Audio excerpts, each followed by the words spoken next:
Honk your horn. Raise your voice. Ask for better highways and more parking space. It's your country. Give yourself the green light.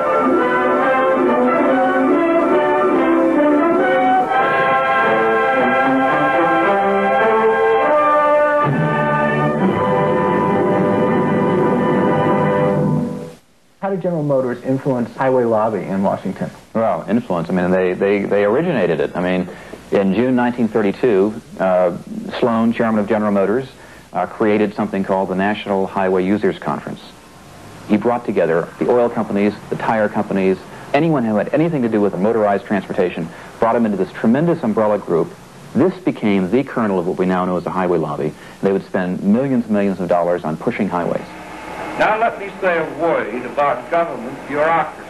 Alfred Sloan headed the National Highway Users Conference for 20 years. When he retired, the next GM president took his place. Everyone wanted freeways. At the top of General Motors' agenda was a system that would not only move people between cities, but would also become the main form of travel within them. With an army of paid lobbyists and an unlimited war chest, the highway lobby was by far the most powerful pressure group in Washington. Freedom to travel safely and quickly and comfortably on our highways is not a little freedom, but a big one.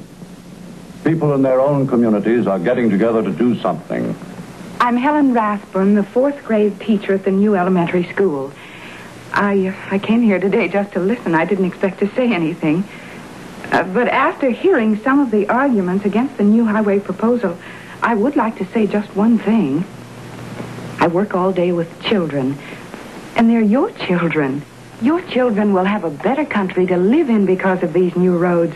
Can't you see that this highway means a whole new way of life for the children?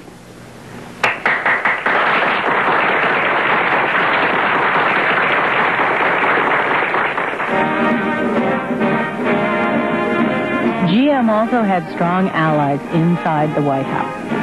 In 1953, General Motors President Charles Wilson was appointed Secretary of Defense. There, he pushed for freeways as a vital part of national security.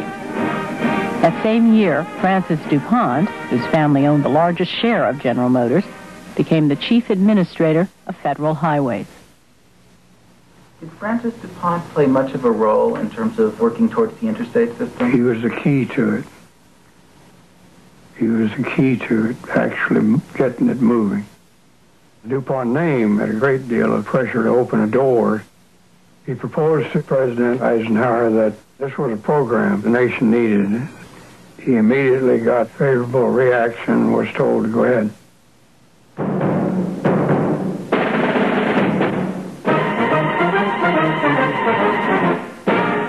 In 1956, after years of promotional films, industry lobbying, and inside influence, Congress passed the largest public works project in history, the Interstate Highway System. About half the money would build freeways in the cities. To pay for the interstates, Congress created the Highway Trust Fund with money from a gasoline tax. This fund could only be used to build highways. More highways meant more driving. More driving meant more taxes, and more taxes would mean more roads. O Almighty God, who has given us this earth and has appointed men to have domination over it, who has commanded us to make straight the highways, to lift up the valleys, and to make the mountains low. We ask thy blessing. Bless these, our nation's road builders, and their friends.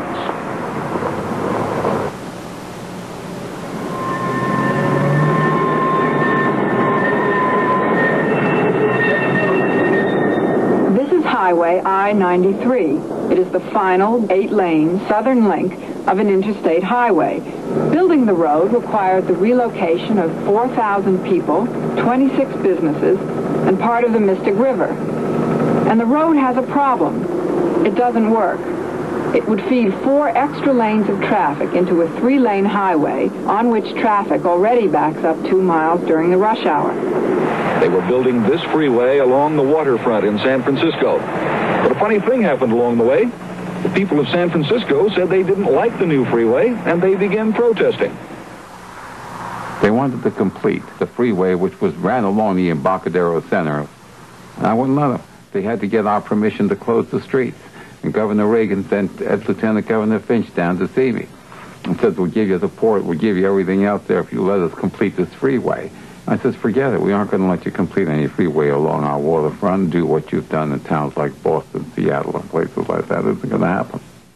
For the 2 years that I was at the Federal Highway Administration, it was a drumbeat of citizen unhappiness with urban highway plans. We started in '64 with the Emergency Committee on the Transportation Crisis in Washington, D.C. This huge freeway, I-95, was going to barrel right through the community I lived in. It was the kind of freeway that actually ended up being almost 26 lanes. It was going to bisect neighborhood after neighborhood and take schools from people, churches from people, universities from people. We have a street called U Street, which was the street for black folks. They was going to run it right straight down the middle of that street. So that was how we got practically all of the inner city people to join us, because we showed their area was going to be uprooted so somebody from outside the city could drive right through it. The freeway by Fisherman's Wharf, and then out to the Marina Green that looks out to Sausalito. There isn't a view like that anywhere in this world. Just to get over the Golden Gate Bridge.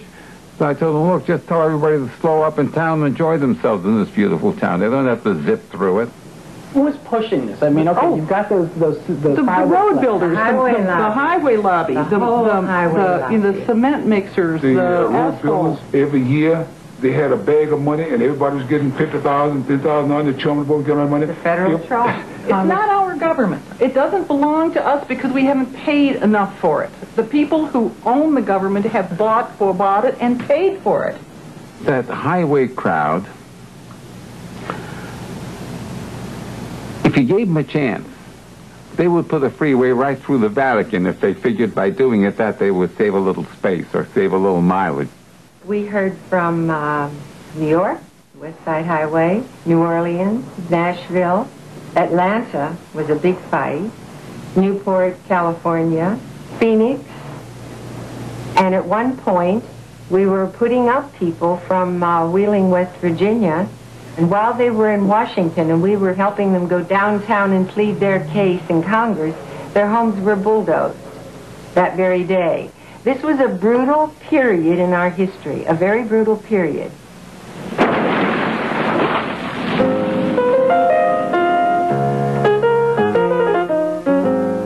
Citizens worked together to stop 17 urban freeways across the country. But most of the highways were built as planned.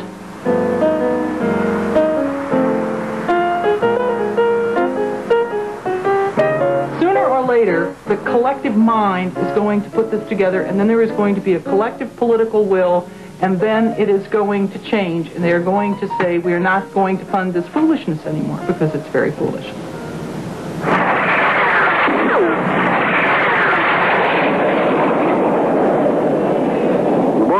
Shapes and forms, mutilates and deforms might be better words.